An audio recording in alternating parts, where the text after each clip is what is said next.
1 week ago, the Columbia Cup, Tri-Cities, Washington. In the first heat, Chip Hanauer appears to get the Atlas off to a perfect start, grabbing the inside lane. But Jim Kropfeld demonstrates the superior power delivered by the Budweiser Rolls-Royce Griffin engine and blows by the Atlas to win the first heat easily. But in the winner-take-all final heat, it's a different story. Heading into the critical first turn, Jack Schaefer's American Speedy Printing gets a great start and grabs the inside lane, putting the Atlas on his hip to the outside. Suddenly, the Bud makes a move, cuts inside, and is forced into the infield after getting washed down by Schaefer's Rooster Tail. Incredibly, the Budweiser misses a buoy and has to circle back around. It looks like a two-boat race now, the Atlas and the surprising American Speedy Printing. But the Atlas suddenly loses power and goes dead in the water, leaving Jack Schaefer all alone in the lead. But Jim Kropfeld in the Budweiser, his helmet visor smashed and his face cut and bruised, gives chase, cutting a 30-second deficit to just 11 seconds. The victory, however, his first ever, goes to Jack Schaefer and the American Speedy Printing.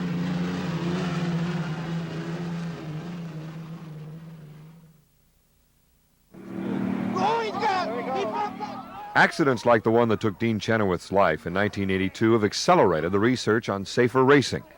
Some believe a parachute deployed from the rear of the boat would prevent feared blowovers. Other designers, like Jim Lucero of the Atlas camp, have placed more emphasis on protecting the driver in the cockpit. We've reviewed most of the accidents that we've had in the past 4 or 5 years, and in most cases, if the driver was well protected in the boat and had stayed with the boat, he would have walked away with no injuries. In the case of both Dean Chenoweth and John Walters this year, if they would have stayed with the race boat itself, they would have walked away from the accidents. Normally, the cowling consists of only thin fiberglass, lending a false sense of security. Now, in the new, sleeker version, Chip Hanauer is surrounded by aluminum honeycomb, 2 walls worth, making the cockpit now virtually the strongest part of the boat. He's also nearly lying down like a Formula One auto racer, which gives Chip a better feel for the boat's attitude by looking across the sponsons rather than down at them. But again, the emphasis of this design is to protect the driver and keep him in the boat. That meant using seat belts. What about the controversy that exists in getting you out of here? People are worried about that if it flips. Yeah, it's really very simple. What we've done is we've put a steering wheel in that can be taken out to make it easier to get me out of the boat. To do that, you simply take this pin out, grab the wheel, and that opens the whole area up here. All the belts are attached to one hasp, and all you do is flip that hasp, the belts are off, and I'm free to get out. And you got her. I'll get out of your way. I'm going to have trouble getting the inside because the Atlas can run at a lot slower speed than I can. So he can go for a drag race start, so he can kind of idle one up around that turn and still get up on plane and go by the clock. I can't do that. I'll have to come in a little later than him, so he'll probably grab the inside. So I think I'll just come up here about what we're doing right now and go up a little wide, and I'll see where he is, and maybe if he leaves me a little room, if I can push him a little bit, he'll go a little wide off the exit pin right here on number 4, and I can dodge to the inside like old Bill Munsey used to do, and I'll have the inside.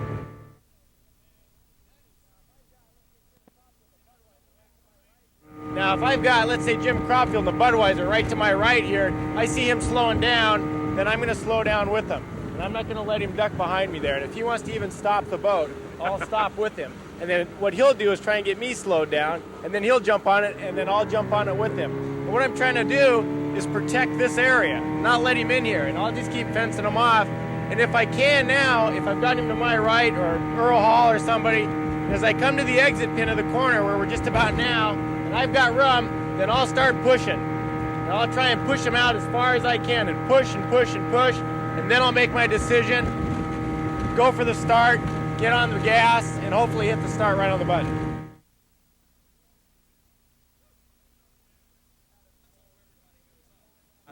If everything goes status quo, you'll probably see Bud or Atlas lane 1 and 2 respectively. We'd like to be in lane 3 sitting right on their hip. And the way our race strategies are set, if we have lane 3, then we've got the boats that we're primarily concerned with on our hip.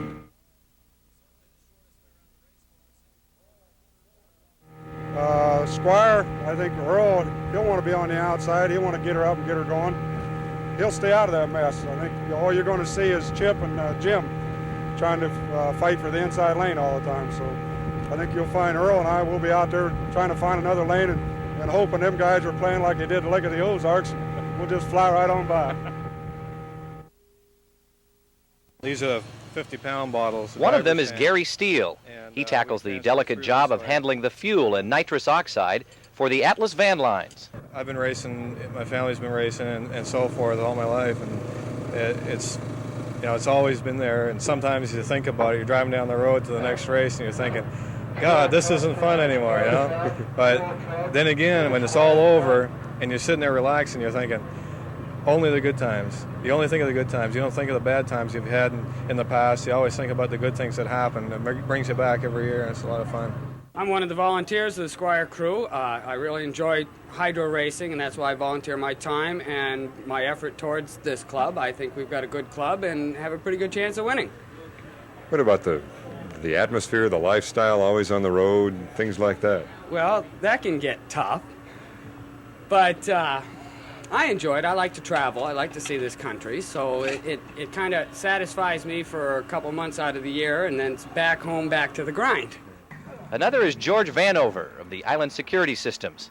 For this former college and semi-pro football player in the Seattle area, the hydros seem to fill a void. I don't know, other than I don't have semi-pro or football to play anymore, and this sport's the only sport that I like and isn't exciting enough to keep going in. It's always this last-minute fourth-quarter challenge. I've been racing cars since I was 17 years old back in Hawaii, and I moved up here about 20 years ago, and I got with my father-in-law, who had the old Tempest, the U4, and I started cleaning parts for him. And then when Chuck got his boat, he says, how'd you like to come with me? And I said, sure. And I think basically, it's the fun of it, the challenge of it, being able to go out there and do something like this here is, what can I say? It's a lot of fun. It is. It's a lot of work, but it's a lot of fun. If you have ever watched an unlimited hydroplane slam into a corner or thunder down a straightaway at 175 miles an hour, you've probably wondered what it would be like to drive one of them. Well, today we're going to put you in the driver's seat of one of the world's fastest unlimited hydroplanes, the Squire Shop. Our attempt to successfully mount a camera on an unlimited hydroplane actually began last year. Now, could we attach a small, lightweight camera to a boat, and would it hold up under the tremendous pounding that a hydro must take? These were two very important questions to answer, so for last year's Emerald Cup race, we bolted this tiny Hitachi home video camera to the Miss Prodelco and hoped for the best. What we got was absolutely exciting, while it lasted. We lost our picture for good when the Prodelco was hit by a wall of water from a rooster tail. Now, with that experience under our belts, we turned to the Squire Shop and crew chief Jerry Zuvich. We had several new questions to answer this time. Can a mount be built for a new, heavier Hitachi camera that will stay on the boat at higher speeds? And can a waterproof box be built to protect the camera, but not affect the performance of the boat? To answer these questions, we followed the boat to the Pasco race last week, mounted the camera, made what seemed like endless last-minute changes, and finally crossed our fingers, and here's what we saw.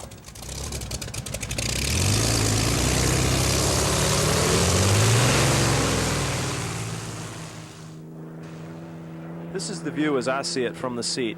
Bottom left-hand gauge, we have a manifold temperature gauge. Just above that and to the right, we have a manifold pressure gauge. The large instrument in the center is a tachometer showing engine RPM, and almost obscured from the screen is the speedometer, which shows boat speed. And I guess totally out of the picture here at the bottom right, we have the oil pressure gauge.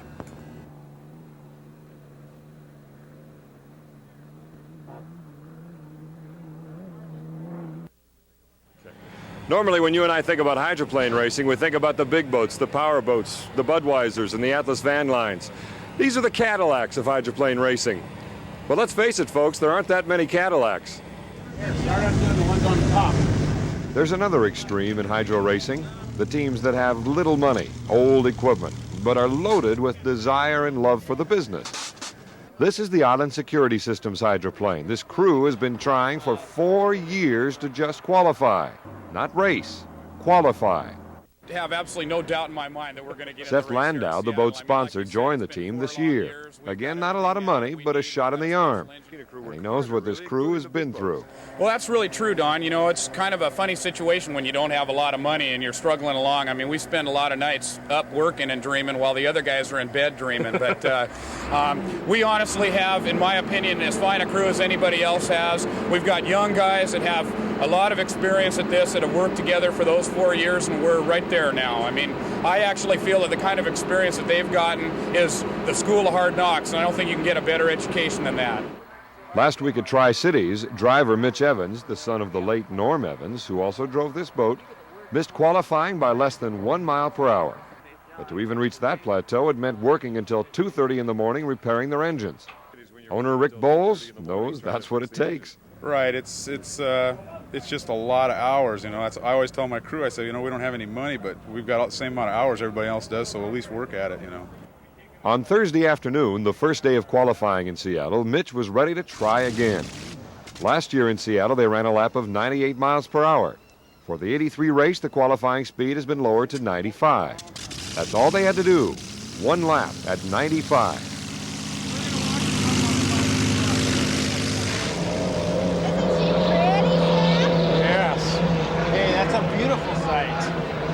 I want to hear 95 miles an hour. No. I want to hear 95 big ones. Thanks to the crew and maybe the moral support of others around the pits, the boat ran its finest in years. But for Seth and Rick, they wouldn't know if its finest would be fast enough until they got their times from the tower. 100.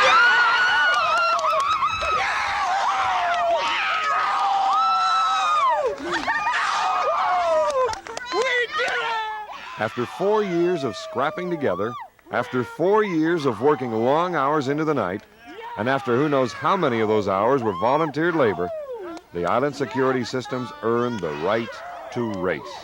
All right. Rock! Ow, buddy, we did it!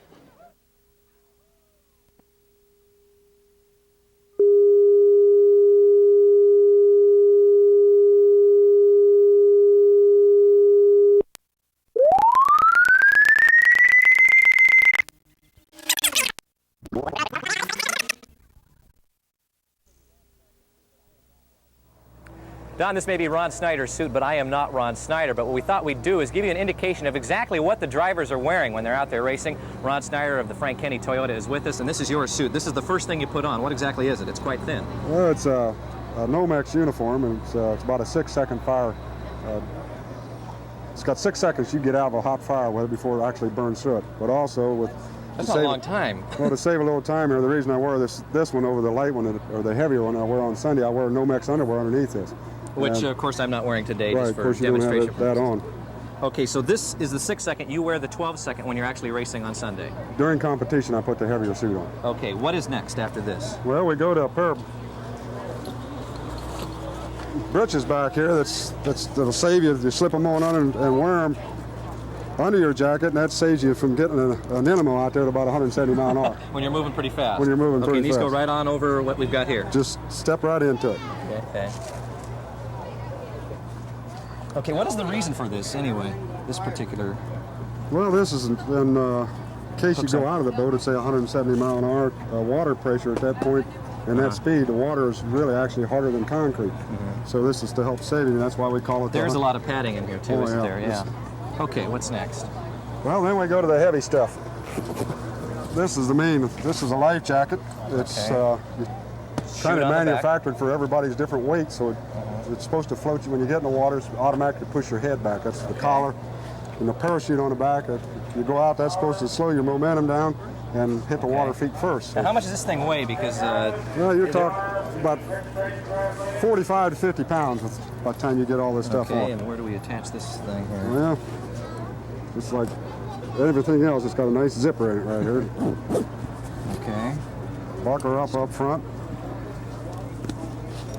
You take these. This is time consuming. That's why they give us 10 to the 5 countdown. We always got. And what is the purpose of what we're putting on here? That's just to hold it in place? That's the purpose of this, is for when the chute opens up, that the jacket, when it comes up, this gives you some support with it when we get this fastened here. them's real tight on there. The jacket can only come up so far, so, you know, bad accident center could blow right off of you. Okay, I'm ready to go, I think. No, I'm not ready to go. Well, on this one, also with the Nomex underwear, this is a Nomex hood. Okay. You put it over your head and all your shines through the eyes. You want to put that on? Don would like me to look like this, I think. And I stuff this down here. There you go. Then comes the bucket. This thing not only saves your head or anything else, but in case of fire, you can put water out well. I think that's all I did. That's all you did at Tri-Cities. I know, I saw that. Just grab them 2 straps and slip out right over your head. The next thing we got Nomex gloves.